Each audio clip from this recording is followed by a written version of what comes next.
What's up? What's up, Jets fans? How we doing today? It's Monday. Whew, Monday fun day. Everybody loves a good Monday. Am I right or am I right? Huh? Who's not psyched it's Monday? No football.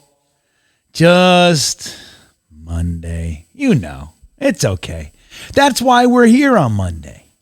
That's the reason we're here on Monday together to get through this shitty ass day after the days that we like. And that's the way it goes. So I'm happy to be here with you. Welcome to episode 112 of GreenBean's Jets Pod. I am Green Bean. Imagine that.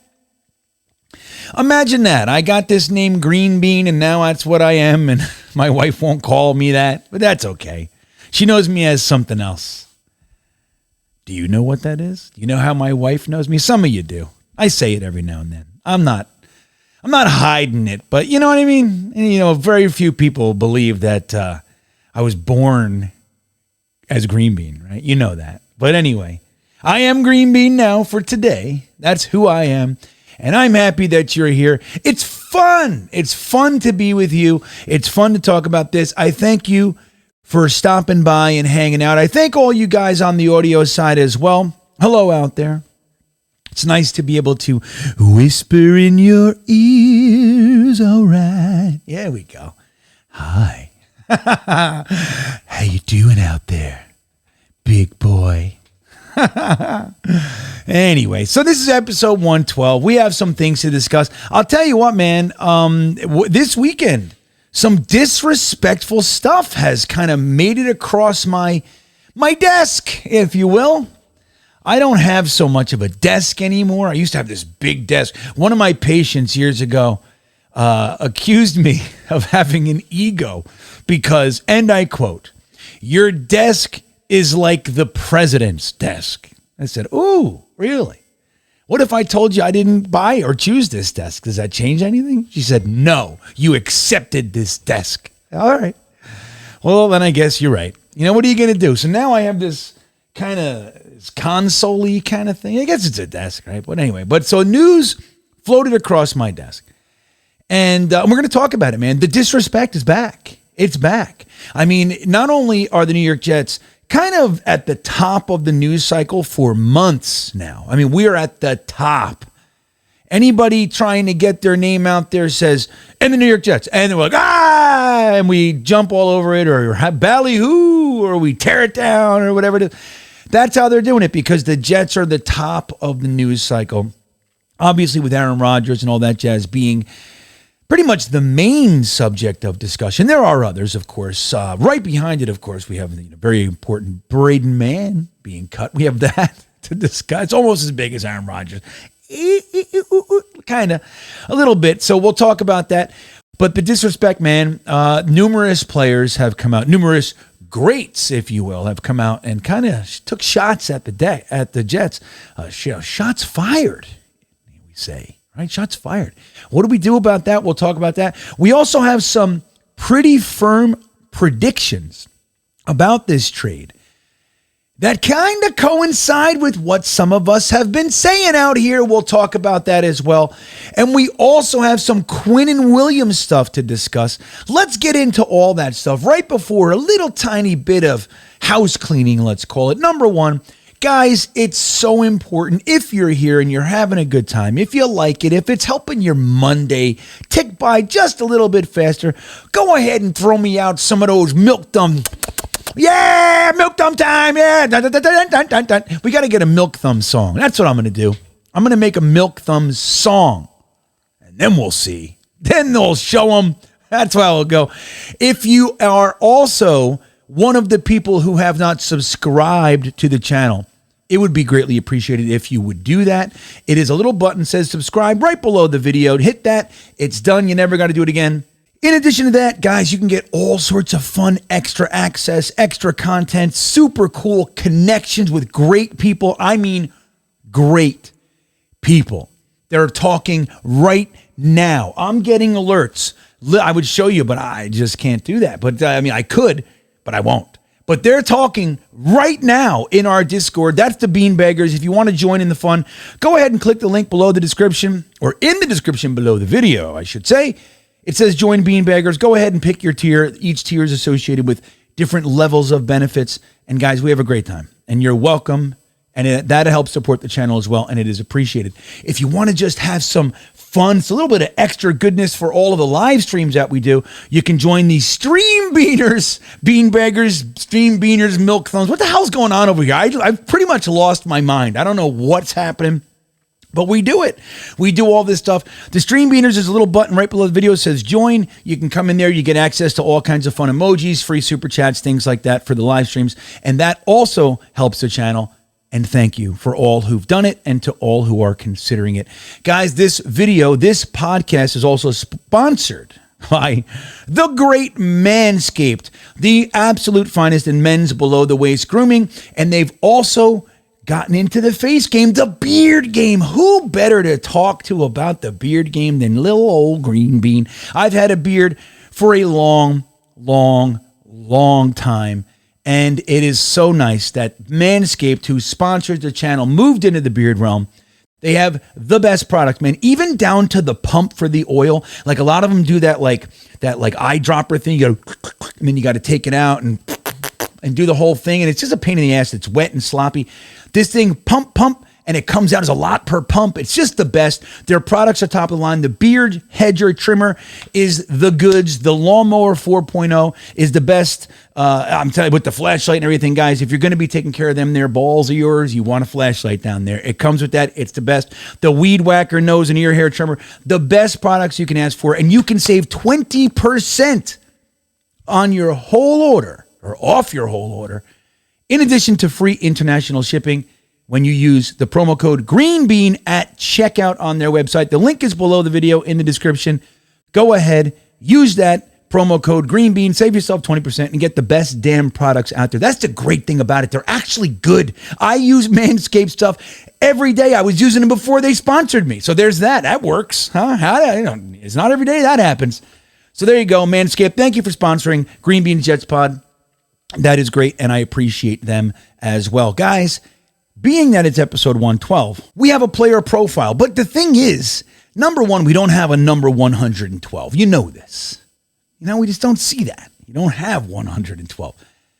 And we haven't had a number 12 on the team in a long time. So it's kind of one guy that we can really talk about with any meat on the bone. But what else can we say? What else can we say about this guy except this? I'm going to take a different route. I'm not going to give you his stats and all that stuff, although he is the last 4,000-yard quarterback for the New York Jets. He did it in 14 games, not 16 or 17, so that's pretty good. He also had 28 interceptions and 26 touchdowns that year, so there's that. It's kind of an interesting thing with Joe. Joe's an interesting fella, but here's the most important thing about this guy. That was way back in 1967 that he did that. Obviously, after that, he won the Super Bowl III for the New York. And interestingly enough, it was kind of the running game and the defense that won that game. It is what it is. He got us there. He's the great Joe Namath. But here's what I want to tell you.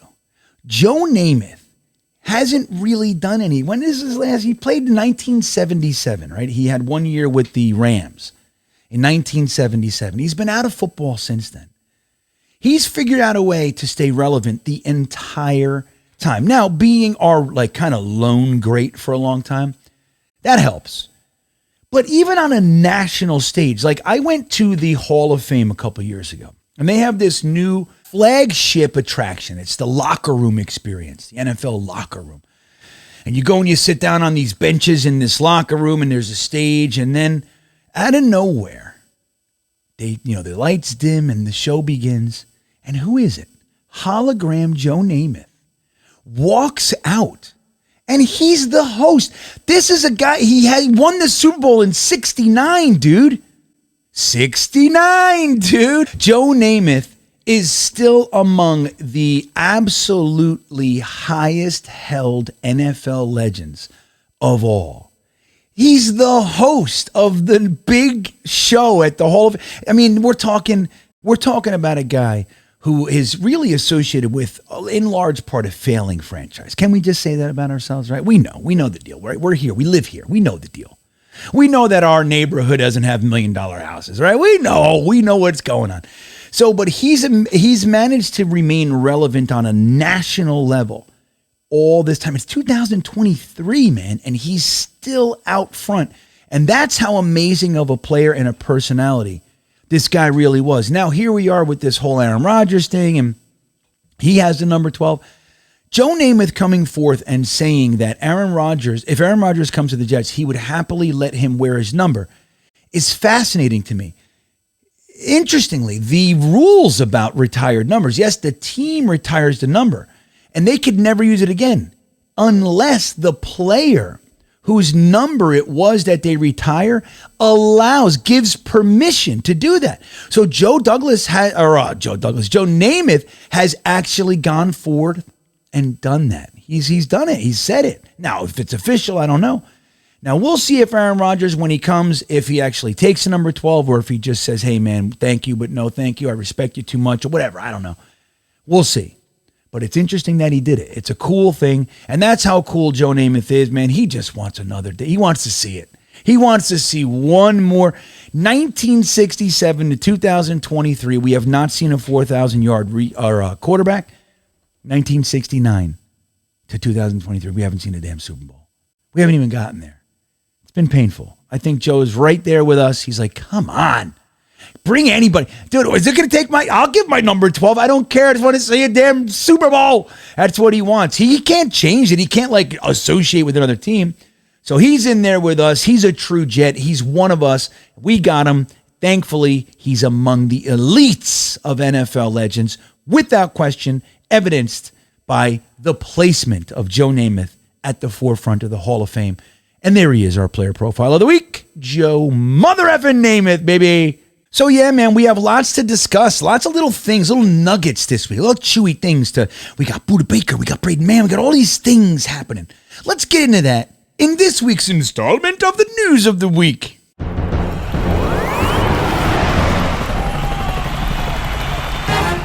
Ooh, I'll tell you, man, quitting vaping is not easy, dude. I've been chewing these pens, just chewing pens. I got these damn nicotine things. I don't know. Anybody who's thinking about starting vaping or smoking, I'm just going to tell you, don't do it. It's dumb. It's dumb, and on the back end, it's not easy. So here we are. That's what I'm doing this week. There's some news for you, right? I haven't vaped in a while, and that's good. I'm very happy. Yay! So there we go. Now, the first thing we'll talk about, again, Braden Mann, our punter, and a lot of Jets fans, we wanted him gone. Now, the thing is, I was not convinced that he would be gone because, I don't know, if you look, the main problem with him is inconsistency, not talent. And Joe Douglas seems to be a guy so far that's willing to give guys a little bit of rope, right? So I didn't know whether or not he was going to be cut. As soon as they signed Morstead, it was like, yeah, okay. I mean, maybe there's a competition, but the writing is pretty much on the wall. You just can't live like that. You know, he's really great one game, and then a week later, he's shanking punts from the end zone and all that kind of stuff. So he's gone. But what's fascinating is it didn't take very long for him to be picked up. He was scooped by the Pittsburgh Steelers. Now, he's going into his fourth year, young player like him, you know, lots of teams will be like, hey, I'll take a shot at that. He's got a super strong leg. He tackles. He does everything. He can do onside kicks, all the stuff that he does well. You know, you kind of bank on that idea that the consistency will come. Who knows? Either way, he is no longer a Jet, and that is that. That's it. That's the end. So we got Morstead, it looks like. Maybe they'll draft one and have a competition, or maybe they scoop one up in undrafted free agency. We will see, but that's the way that goes. I don't know how I feel about Morstead. I mean, you know, he was pretty good. He came in when Braden Mann was hurt. Remember that? We signed him. But the other thing, too, Sports Illustrated came out with a mock draft this week. Now, mock drafts at this point are a dime a dozen, right? You know what that means? 10 cents for 12 of them. That's how low value they are. But they are out there, and there's an interesting one from Sports Illustrated. Now, Sports Illustrated, they think the Jets are going to trade. This is what they said. They said the Jets are going to go. They want their number one tackle on the board. That's who they want. They can't depend on Mekhi Becton, they hope. They can't depend. Dwayne Brown is in his last year. He's old. And you got Max Mitchell, lots of hope, all that stuff, but you got the blood clots and everything. And you just need to bring in somebody to make sure that If it is Aaron Rodgers, if it's Zach Wilson, if it's friggin' Tim Boyle or Strev, whoever it is, you got to protect him, man. You got to make sure that last year is avoided at all costs, whatever you can do. So we're trading up to number 8 in this scenario. We're giving them pick 43, so 13 and 43, to jump up to 8, and we get 110 back. So that gives us pick 8 all the way to 110 and 112. So that's what we would have in that scenario, all for Paris Johnson. Now, I'm not convinced of this one. I want you to know. I mean, maybe they love him, and I would understand why. I don't think that they're willing to give up that second-round pick for one player and then have 2 of the premium rounds where they don't even have any selections. I just don't see it. I think they're going to want to load up. You sit back, you get Broderick Jones or whoever, Skronsky, Darnell Wright, Anton Harrison, lots of guys that you can bring in here that I think would do a very good job, man. I'm really high on some of these guys. You sit back, keep 43, and bring on, whoever, Whippler or Stromberg or whoever, man. John Michael Schmitz, if he makes it there, which he won't, of course. But if he does, you do that. So I think it's more important to do that rather than just going all in on the one left tackle, then you don't have a pick. But it's interesting to look at. What do you think? Do you think that the Jets are entertaining trading up for a left tackle, or do you think that maybe we're going to sit back? I think we're more inclined to trade back a couple picks, get that third back, maybe even gain a second, depending on how far back we slip. I don't know. Let me know what you think in the comments. I'm sincerely curious where you stand on this one. Now, Quinn and Williams is in the news, guys. Quinn and Williams, the guy that we all love.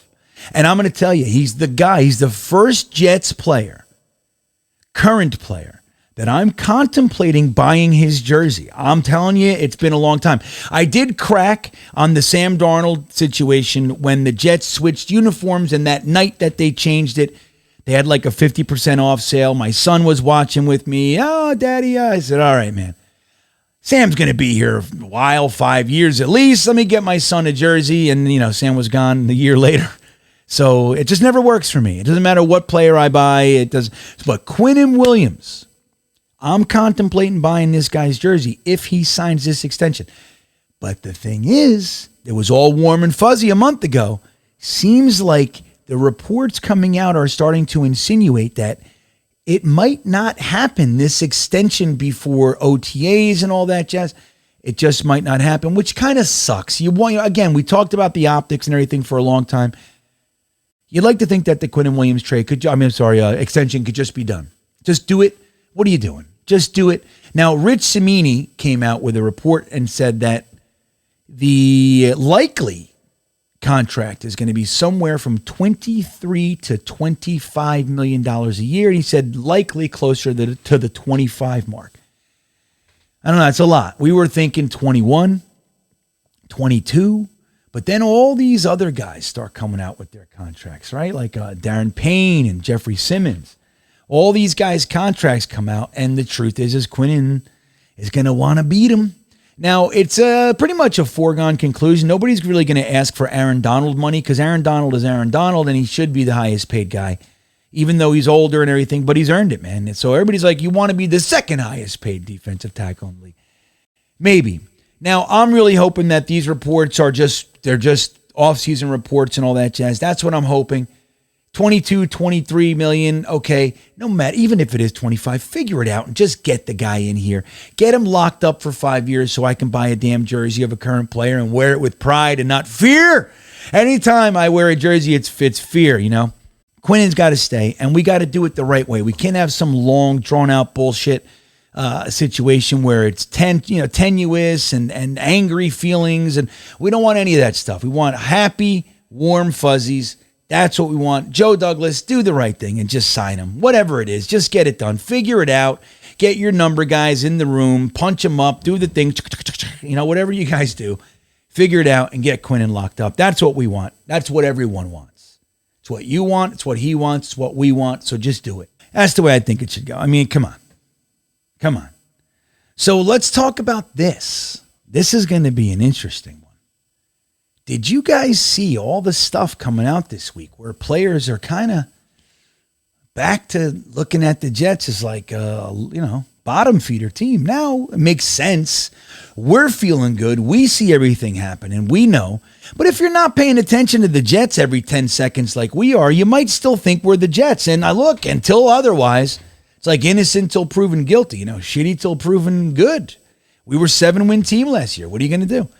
So let's start with DeAndre Hopkins. A lot of Jets fans kind of pivoted to DeAndre Hopkins when the Odell Beckham thing fell through. All of a sudden, out of nowhere, he was going to come visit Monday, and on Sunday night, boom, he signs with the Ravens. Everybody knew that if he came to the Jets, he was going to sign, it looked like. So the Ravens scooped him up, overpaid him, and Jets fans went, oh, DHop, let's do that. Well, DHop was on a show this week, and he was asked about 4 teams. Would you like to be traded? Let's say you are going to be traded. How would you feel about these 4 teams? Now, he also admitted he has no control over where he gets traded, so there's that. But whether or not he's going to work monetarily with a team is another thing. He doesn't want to go there. He says, no, I'm not doing anything with you. So there, you can run into that sort of stuff. But he was asked about the Bills. First of all, he was asked about this without speaking. You don't even say a word, just facial expressions. Give us your answer. The Patriots were first. And he goes, like a nope. He's okay, how about the Bills? And he goes, some face, hey, yeah, I'd love that. And they say the New York Jets. And he repeats the Patriots thing, goes, so that's a no. And then he says the Chiefs. And the Chiefs go, oh, yeah, the Chiefs. All right, well, that makes sense. The Bills look like they're supposed to be good, right? They were picked to win the Super Bowl last year, even though they were once again not that. And the Chiefs are the Chiefs right now, right? We know that. Andy Reid, Mahomes, and Kelsey and everybody. So we know that. But the disrespect, why don't you want to come to the Jets? We got Aaron Rodgers coming. We got Garrett Wilson. We got Breece Hall. We got Sauce Gardner. All these guys. Don't matter. They're still the Jets. And I don't want to go there. So it's interesting to see that. But that's not even the most blatant. The most blatant came from a guy named Ndamukong Suh. You know this guy? Remember this guy? Every year, some Jets fan somewhere goes, hey, what about Suh? Let's sign Suh. For 10 years, this has been going on. And he's played for the Dolphins, right? We know that. He played for the Bucs. Last year, he jumped on and played in the Super Bowl with the Eagles. But he was asked about the Jets. Do you think he was on Rich Eisen's show, and he's asked about the Jets. And they asked him if he thought that Aaron Rodgers makes the Jets a Super Bowl contender. And he said, I don't think it does. He said that division is super strong, and the Jets are going to have a hard time, no matter who the quarterback is, doing anything in that division. Now, okay, there's merit to that, except to say that the Jets had the worst quarterback play in the NFL last year. And we beat the Bills. We beat the Dolphins. We almost beat the Bills twice. The second Dolphins game, we didn't care. It was like, oh, right? It was like, whatever. And the Patriots, I mean, damn, dude. We should have won both those games, in my opinion. So it's like, and that was with that. That's without Aaron Rodgers. That's without adding everything that we're going to add this year. And we've largely kept the team together. I mean, we lost Berrios, right? Sheldon Rankins, Nathan Shepard, they're gone. Who else? Elijah Moore we traded. That's a big one. But for the most part, it seems like the team's intact. Like we're returning with this team. We're adding some players and stuff. So I think it's going to be hard to say that like we aren't contenders in the division. But both DHop, he doesn't want to come here, and Suh doesn't want to come here. He doesn't think that that Aaron Rodgers coming here makes us a Super Bowl contender. So this is it's coming back. Like as we remain in the news, I'm sure a lot of people out there are thinking, look, the Jets are so slapdick, they can't even get this trade done. Just trade for him already. And that's what we're going to talk about in the next segment, because that is the news of the week.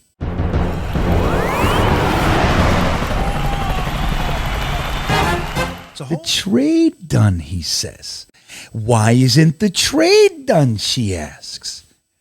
Could there be a reason? Well, someone out there thinks there is. And to dissect that, let's get into this week's Intelligent Gripe.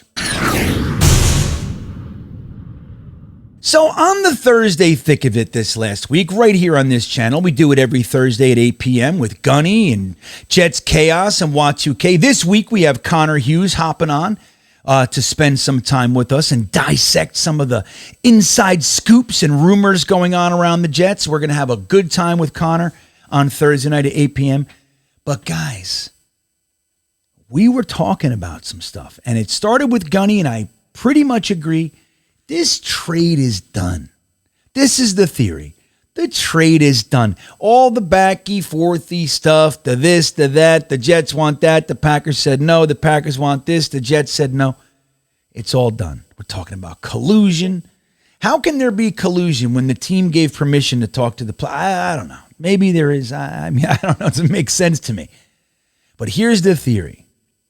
The theory is the trade's done. And they're doing this to keep this kind of high-level news cycle going during a time when very little is happening. I mean, what do we got? We got Braden Mann, you know what I mean? You got Ndamukong Suh saying stuff.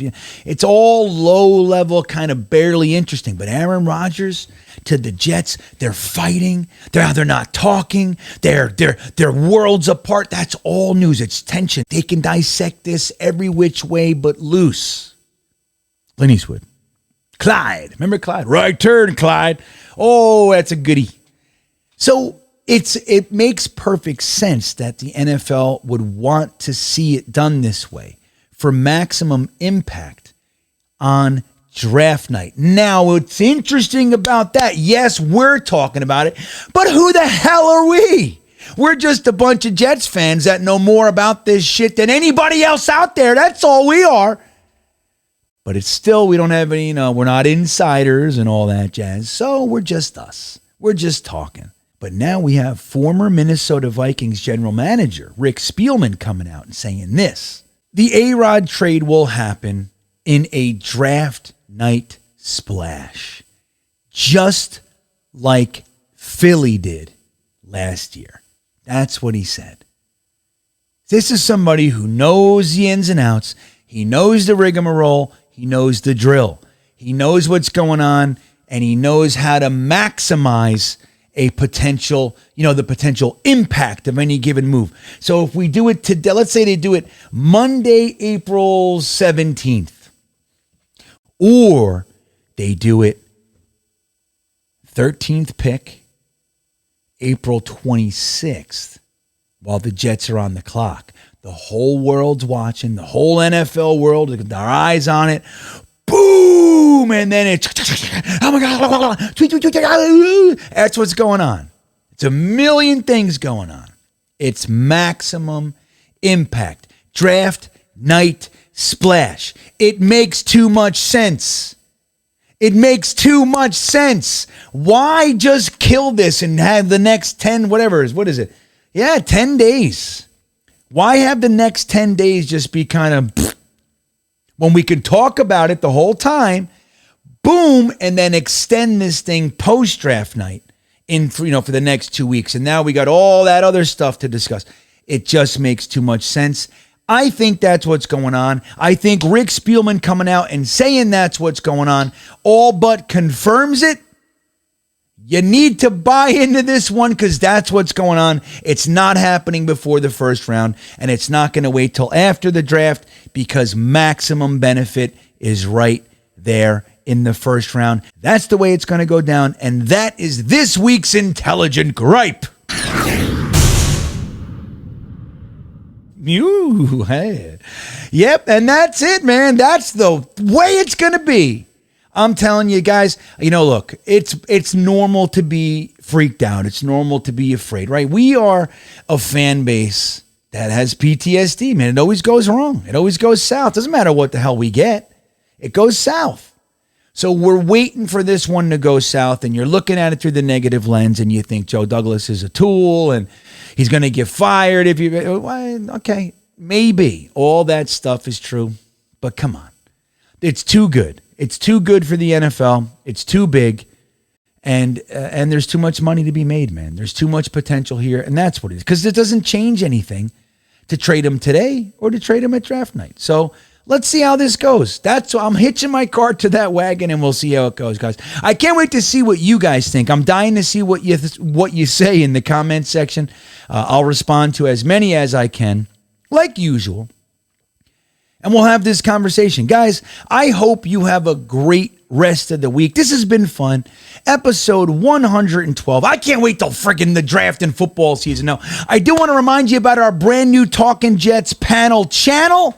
O'Leary, Ryan, and myself are making our own channel where all of our Talking Jets panel stuff will live.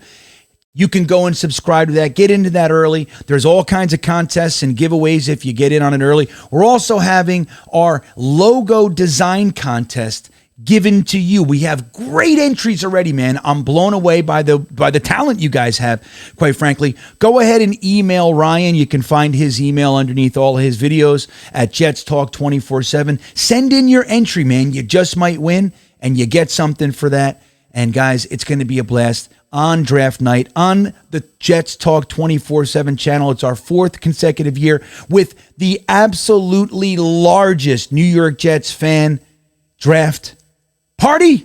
3 full days from the minute the draft starts all the way till it's over. We are together live with you. We had over 100,000 people there last year. We're expecting more this year. I hope you guys can make it. It is going to be an absolute blast. Guys, have a great week. Thanks for stopping by. And as always, go Jets.